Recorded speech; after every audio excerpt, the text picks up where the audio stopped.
Welcome back to my channel which is Arushi's notes. तो आज हमने पढ़ना है क्लास 11th का चैप्टर नंबर 12 मिनरल न्यूट्रिशन। और मैंने अपनी पिछले वीडियो में इस क्लास के आई थिंक 2 चैप्टर्स खत्म करवाए हैं।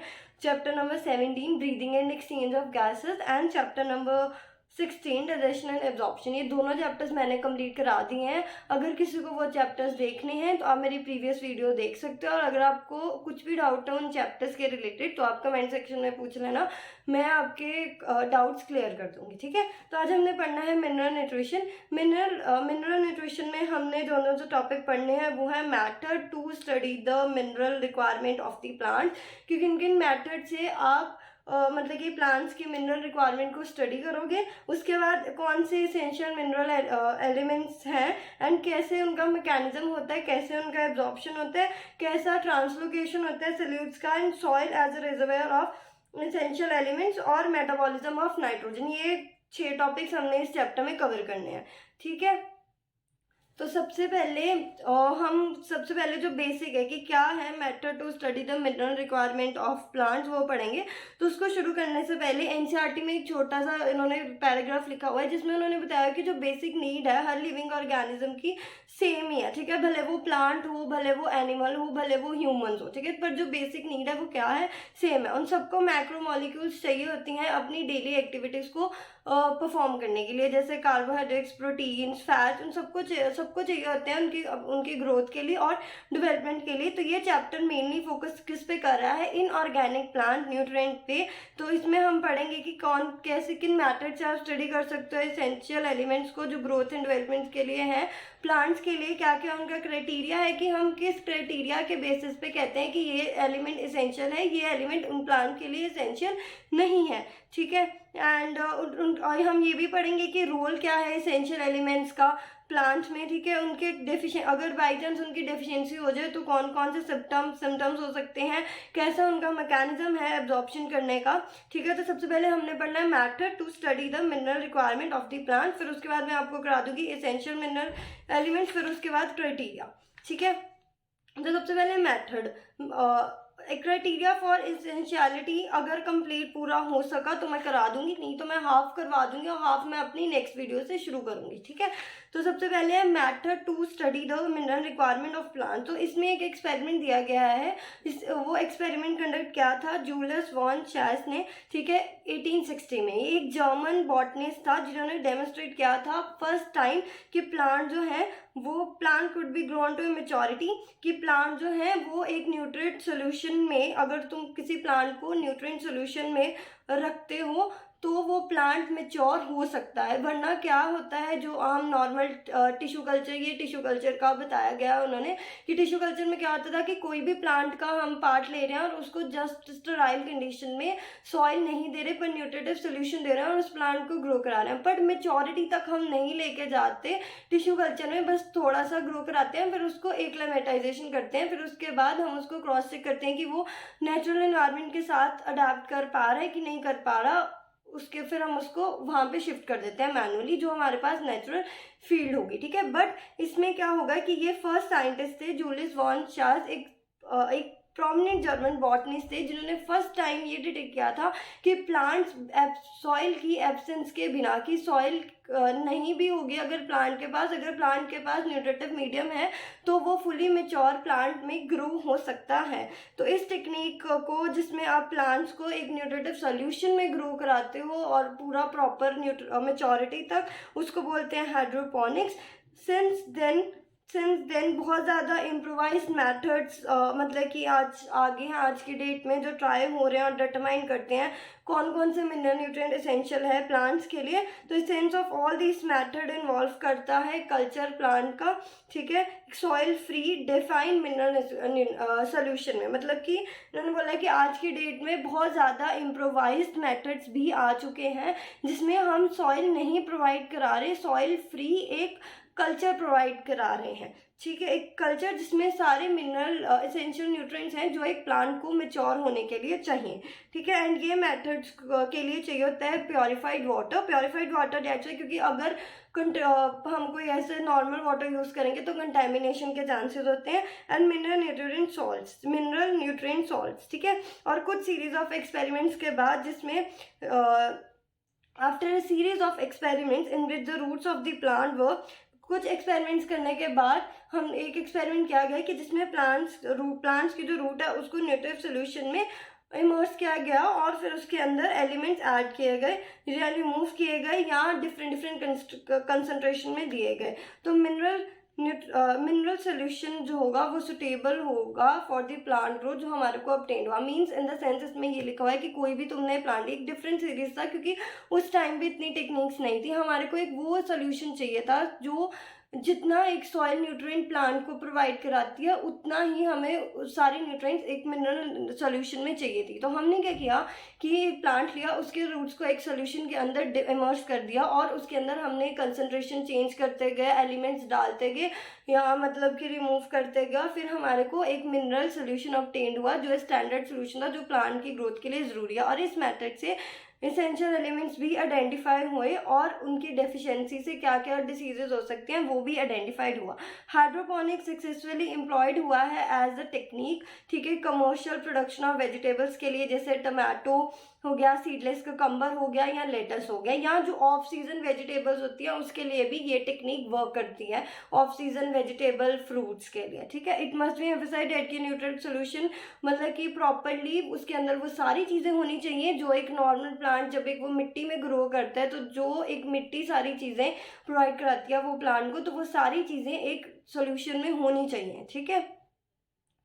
एंड व्हाट वुड हैपन अगर सोल्यूशन प्योरली एरेटेड है, तो ये एक डायग्राम है एनसीईआरटी में आपके पास हाइड्रोपोनिक्स टेक्निक्स की, ठीक है, फिगर 12.1 एंड 12.2 यू सी आप देख सकते हो। इसमें एक फनल दी गई है जो मतलब कि आपका वाटर ऐड कर रही है, this one for water add कर रही है और न्यूट्रिएंट्स, ठीक है। यहाँ पे क्या है, कॉटन है, ठीक है, यहाँ पे क्या है, कॉटन है, एंड ये क्या है, एरिएटिंग ट्यूब, ठीक है, ये क्या है, एरिएटिंग ट्यूब, ठीक है, एंड ये क्या है, सोल्यूशन, न्यूट्रिएंट सोल्यूशन जिसके अंदर सारे एसेंशियल न्यूट्रिएंट्स होंगे, ठीक है। उसके बाद एक दूसरी मतलब कि डायग्राम गिवन है, दिस वन, आई होप आपको दिख रही होगी, ठीक है। उसके बाद है जो इसका सेकंड टॉपिक है। फर्स्ट टॉपिक क्या था कि method to study the mineral requirement of plant, जिसमें हमने वो किया कि रूट्स को इमर्स किया, फिर हमने चेक किया, उसकी कंसंट्रेशन चेंज की, एलिमेंट्स रिमूव किए, डाले, एंड हमें पता लग गया कि एक स्टैंडर्ड सोल्यूशन क्या है जिससे आप प्लांट को ग्रो करवा सकते हो। इसका दूसरा टॉपिक क्या था कि इसेंशियल मिनरल एलिमेंट्स, तो हम सेकेंड टॉपिक पढ़ रहे हैं। तो इसेंशियल मिनरल एलिमेंट्स की मोस्ट ऑफ दी जो मिनरल्स प्रेजेंट होते हैं सॉइल में वो एंटर करते हैं प्लांट्स में, किसके थ्रू, रूट्स के थ्रू, ठीक है। ये आपने छोटी क्लासेस में भी पढ़ा होगा। इनफैक्ट कि जो 60 से ज़्यादा एलिमेंट्स जो हैं, in fact more than the 60 elements of the 105 discovered so far are found in different plants, ठीक है। ये भी मतलब कि 60 एलिमेंट से ज़्यादा जो मतलब कि एलिमेंट्स है वो सॉइल ही प्रोवाइड कराता है। कुछ जो प्लांट स्पीशीज होती हैं वो सिलीनियम एक्यूमुलेट करती हैं, कुछ गोल्ड एक्यूमुलेट करती हैं, कुछ जो है कई बार होगा जहाँ भी न्यूक्लियर टेस्ट इंडस्ट्रीज होती हैं, जहाँ जो प्लांट्स न्यूक्लियर टेस्ट के पास ग्रो करेंगे उनके पास रेडियो एक्टिव एलिमेंट्स होंगे। क्यों होंगे? क्योंकि वो उसी मिट्टी में ग्रो कर रहे हैं, उस मिट्टी में ये सारे एलिमेंट्स हैं, तो ऑब्वियसली प्लांट्स के पास भी होंगे, ठीक है। एंड ये techniques, these are the techniques जो डिटेक्ट करती है मिनरल्स भी बहुत ही लो कंसंट्रेशन पे, ठीक है। एंड अब ये क्वेश्चन है कि जितने भी ये जो डाइवर्स मिनरल एलिमेंट्स प्रेजेंट हैं सॉइल में, जैसे गोल्ड हो गया, सेलेनियम हो गया, क्या वो नेसेसरी हैं, क्या वो एसेंशियल है? अब हम आगे वो पढ़ेंगे, ठीक है। तो इसमें हमने क्या पढ़ा कि एसेंशियल एलिमेंट्स क्या हैं, कि क्या क्राइटेरिया है जिसके बेसिस पे हम ये चेक कर सकते हैं कि ये एलिमेंट एसेंशियल है, ये एलिमेंट एसेंशियल नहीं है। जैसे उन्होंने बोला कि जिस हिसाब की हमारे पास एक प्लांट है, ठीक है, और फॉर एग्जांपल आपके पास 2 प्लांट्स है, ठीक है, एक प्लांट कहाँ पे तुम ग्रो कर रहे हो, न्यूक्लियर साइट में ग्रो करवा रहे हो, और दूसरा प्लांट आप डेजर्ट एरिया में ग्रो करा रहे हो, ठीक है। तो जिस हिसाब का इन्वायरमेंट प्लांट को दिया जाएगा उसके पास वैसे एलिमेंट्स प्रोवाइड होंगे। अब इतने, अगर वो न्यूक्लियर टेस्ट के पास कोई प्लांट ग्रो कर रहा है तो उसके बाद रेडियो एक्टिव एलिमेंट्स होंगे। अब हम ये चेक करेंगे कि क्या वो रेडियो एक्टिव एलिमेंट ज़रूरी है प्लांट्स को या नहीं है। तो उसके बाद क्या क्राइटेरिया है फॉर द एसेंशियलिटी एलिमेंट्स के लिए, कि किस क्राइटेरिया के बेसिस पे हम क्लासिफाई करते हैं कि ये एलिमेंट्स प्लांट को ज़रूरी हैं, ये एलिमेंट्स प्लांट को ज़रूरी नहीं है।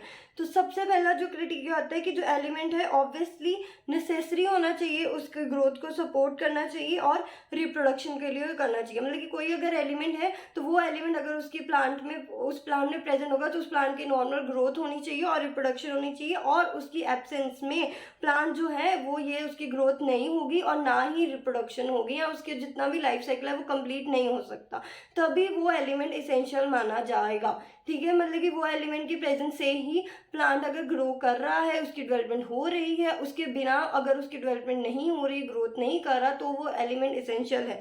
दूसरा क्राइटेरिया क्या हो गया कि जो रिक्वायरमेंट है उसकी एलिमेंट की वो स्पेसिफिक होनी चाहिए। फॉर एग्जांपल अगर उसके पास, अगर उसको पोटेशियम चाहिए उसको मतलब कि ग्रोथ करने के लिए या डेवलप करने के लिए, तो वो जो पोटेशियम है वो रिप्लेसेबल नहीं होना चाहिए, वो एक स्पेसिफिक होना चाहिए, वही उसी से ही उसका काम बनेगा। अगर रिप्लेसेबल हो सकता है तो वो एलिमेंट एसेंशियल नहीं है, ठीक है। और वो पोटेशियम वाला जस्ट फॉर एग्जांपल था, ठीक है।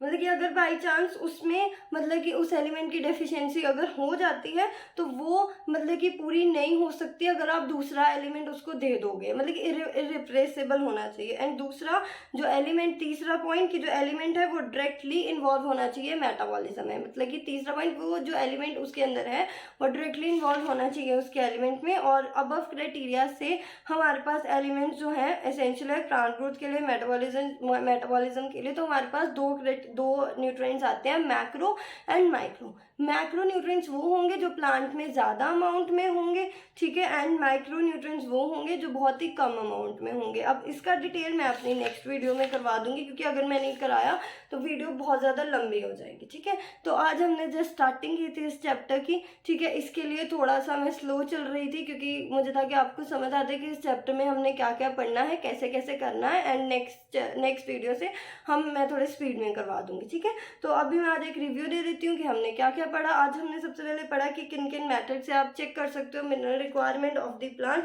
तो इसमें था कि इन द 1860 जूलियस वॉन शैस, ठीक है, एक प्रोमिनेंट जर्मन बॉटनिस्ट था जिन्होंने ये डिटेक्ट किया कि आप कोई भी एक प्लांट को उसकी मेच्योरिटी तक ग्रो करवा सकते हो न्यूट्रिटिव मीडिया में, सॉइल की एब्सेंस में। और उस टेक्निक को उन्होंने बताया हाइड्रोपोनिक्स। और आज की डेट में बहुत ज़्यादा ऐसी टेक्निक्स ग्रो हो रही हैं जिससे आप मतलब कि इम्प्रोवाइज्ड हो रही है, जो डिटरमाइन करती है मिनरल जो एसेंशियल है फॉर द प्लांट्स, ठीक है। एंड मतलब कि जो एसेंस होता है इन सारे मेथड्स का इन्वॉल्व करते हैं कि आप प्लांट को कल्चर कर रहे हो एक सॉइल फ्री मटेरियल में, मतलब कि सॉइल नहीं दे रहे आप, मिनरल न्यूट्रिएंट सोल्यूशन दे रहे हो, ठीक है। तो कैसे हमने डिटेक्ट किया कि प्लांट लिया, उसकी रूट्स एक सोल्यूशन में इमर्स की, हमने उसकी कंसंट्रेशन को क्या किया, वेरी किया, एलिमेंट्स रिमूव किए, ऐड किए, कंसंट्रेशन चेंज की, तो जो हमारे पास स्टैंडर्ड होगा जिससे प्लांट ग्रोथ करेगा वो हमारे पास स्टैंडर्ड मिनरल न्यूट्रिशन होगा। और ये जो हाइड्रोपोनिक्स है वो डिफरेंट वेजिटेबल्स के लिए भी आजकल यूज़ हो रहा है, जैसे टमाटो, सीडलेस क्यूकम्बर और ऑफ सीजन वेजिटेबल्स के लिए। उसके बाद होगा हमने पढ़ा essential mineral elements. Essential mineral elements in the sense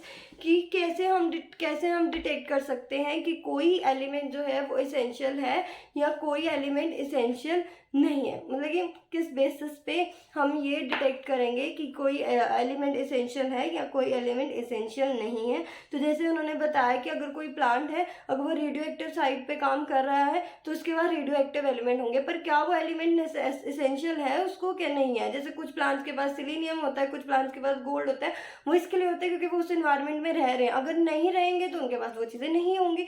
तो वो वही बताया। उसके बाद थर्ड जो था मतलब कि थर्ड टॉपिक क्राइटेरिया कि किस बेसिस पे हम डिटेक्ट करते हैं कि ये एलिमेंट एसेंशियल है, ये एलिमेंट एसेंशियल नहीं है। तो हमने तीन क्राइटेरिया पढ़े। सबसे पहला कि जो एलिमेंट होगा वो उसकी ग्रोथ के डेवलपमेंट के लिए ज़रूरी होना चाहिए। अगर बाई चांस वो एलिमेंट उस प्लांट के पास प्रेजेंट नहीं है तो उस प्लांट का लाइफ साइकिल नहीं चलेगा, तो अभी वो एलिमेंट एसेंशियल माना जाएगा। दूसरा पॉइंट की जो मतलब कि रिक्वायरमेंट है उस एलिमेंट की स्पेसिफिक होनी चाहिए, वो रिप्लेसेबल नहीं होना चाहिए। कि ये नहीं कि अगर उसके वो एलिमेंट की डेफिशिएंसी हो गया है तुम दूसरा कोई ऑल्टरनेट एलिमेंट लेके उसकी कमी पूरी कर दो, तो ऐसा नहीं, तो वो फिर नॉन एसेंशियल में ही काउंट होगा। एंड जो थर्ड कि वो वाला जो एलिमेंट है वो डायरेक्टली उसके मेटाबॉलिज्म में इन्वॉल्व होना चाहिए। उसके बेसिस पे हम दो कैटेगराइजेशन आती है, macro and micro. Macro elements वो होते हैं जो प्लांट में बहुत ज़्यादा अमाउंट में होते हैं, एंड माइक्रो जो मतलब कि कम अमाउंट में होते हैं, और इसकी मैं आगे डिटेल अपनी नेक्स्ट वीडियो में कराऊंगी। आई होप आपको मेरी वीडियो अच्छी लगी होगी। अगर कुछ भी इन्फॉर्मेशन मिलता है then please do like share comment and subscribe to my YouTube channel which is Arushi's notes. और अगर आपको कुछ भी डाउट है इस चैप्टर के रिलेटेड या पिछले मैंने अपने 2 चैप्टर्स खत्म किया उससे रिलेटेड, तो आप प्लीज़ कमेंट सेक्शन में पूछ सकते हो। मैं पूरी कोशिश करूँगी आपके डाउट्स क्लैरिफाई करने की। एंड प्लीज़ आप मेरे जल्दी से जल्दी 140 सब्सक्राइबर करा दो। अगर आप करवा दोगे तो मुझे बहुत ज़्यादा खुशी होगी। And again I am saying that please do like share comment and subscribe to my YouTube channel which is Arushi's Notes. Thank you and bye.